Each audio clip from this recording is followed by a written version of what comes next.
You're in a good mood. The morning went well. You slept enough. Nothing particularly bad happened.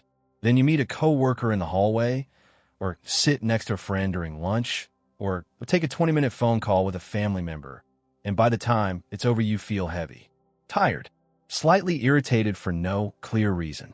You tell yourself you're just tired.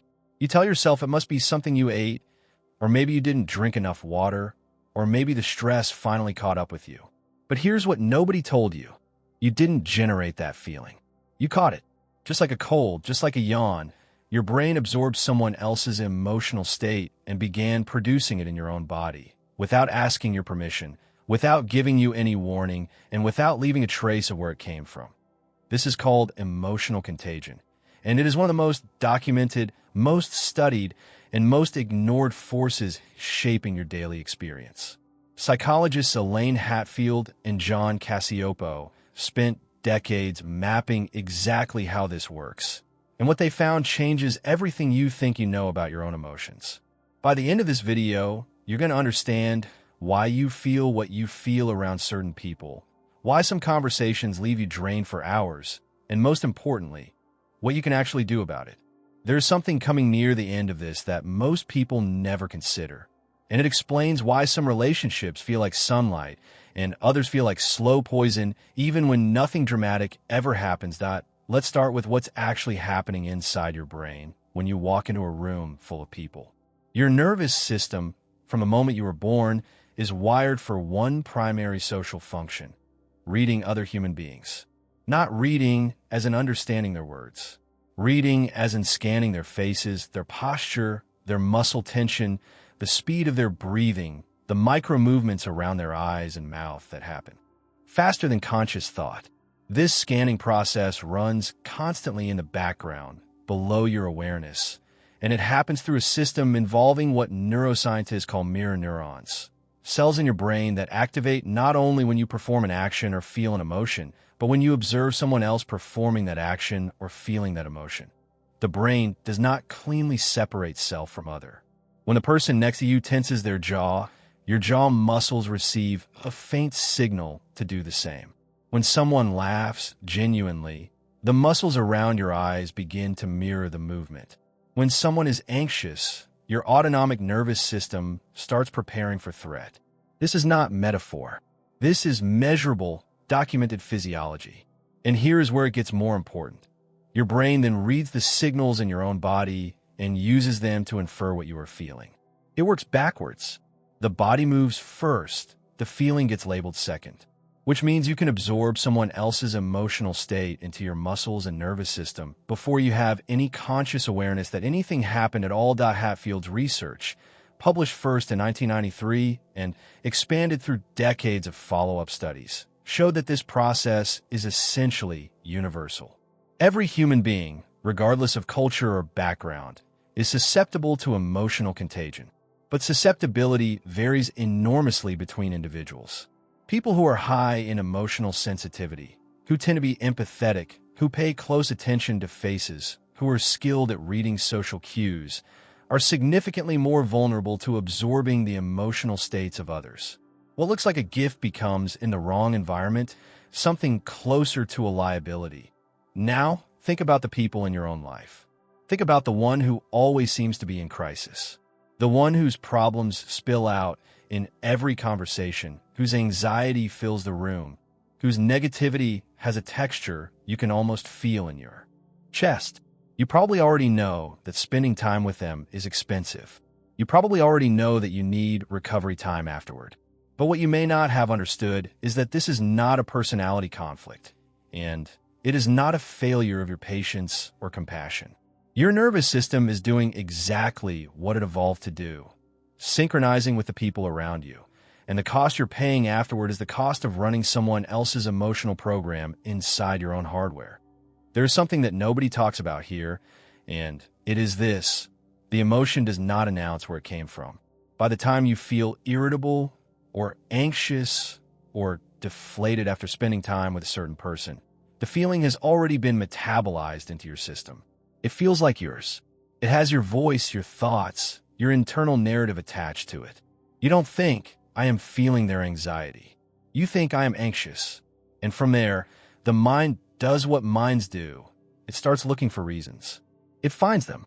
You start worrying about things that weren't on your mind an hour ago, building explanations around a feeling that was never yours to begin with. This is where it becomes genuinely disorienting. And this is also why certain relationships are so hard to exit, even when you know, intellectually, that they are bad for you. The emotional contagion runs both ways. When that same difficult person has a rare, good moment, when they're briefly warm or funny or generous, you absorb that too. The attachment deepens. The nervous system gets confused. It keeps expecting the good version and keeps absorbing the bad one. And you end up in a loop that has very little to do with your rational assessment of the situation and everything to do with what your body has been trained to receive.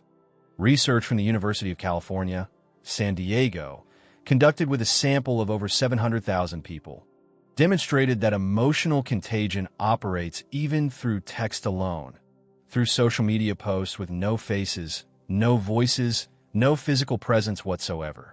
People who were exposed to feeds with more negative content began producing more negative posts themselves, entirely without conscious awareness. The emotional transmission happened through language patterns, through the emotional charge carried in words, without a single in-person interaction. This is the scale of what we're talking about. This is not a niche sensitivity that only affects certain people. This is a core feature of human social architecture that is operating on everyone, all the time. So what do you do with this? The first thing, and the most important thing, is to start doing something that almost no one does consistently, which is tracking your emotional baseline before and after social contact. Not as a clinical exercise, just as a habit of noticing. You walk into a conversation, you check in with what you actually feel. You walk out, you check in again. Not to judge the other person, not to confirm any narrative, but simply to start building data about which relationships and which environments consistently move your baseline in which direction. This alone, done over a few weeks, will show you patterns that you cannot unsee. The second thing is to understand that physical space and sensory engagement are not just comfort choices, they are nervous system regulators. When you feel yourself absorbing a heavy emotional environment, deliberate physical movement, walking, changing rooms, going outside, even washing your hands with cold water, breaks the synchronization cycle. The body resets its proprioceptive feedback loop, and the borrowed emotion begins to dissipate. This is not folk wisdom. This is consistent with what we know about how interoceptive signals are generated and interrupted in the nervous system. The third thing is what researchers call reattribution, and it is simple but profoundly underused. The moment you notice a negative emotion arising without an obvious cause, or immediately after contact with someone who carries heavy emotional weight, you ask yourself a single question. Is this mine? That's it. You don't need to answer it with certainty.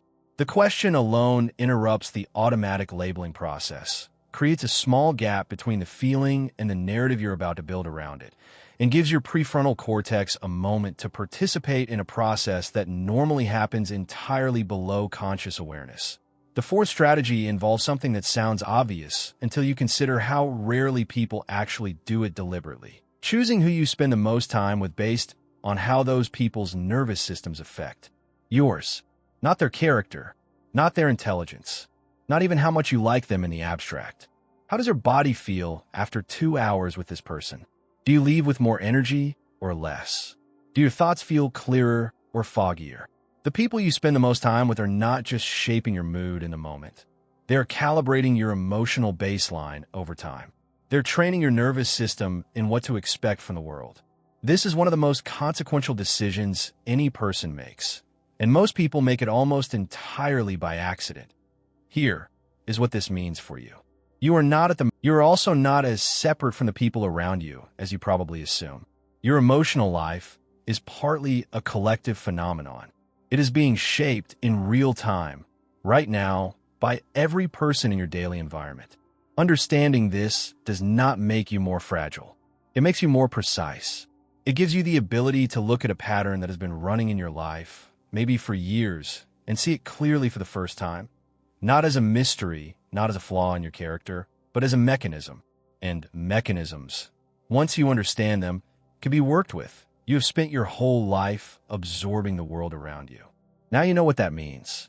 The question is what you choose to do with that knowledge. Leave a comment below and tell me, is there one person in your life whose emotional state you know affects yours more than anyone else's? You don't have to say who. Just notice.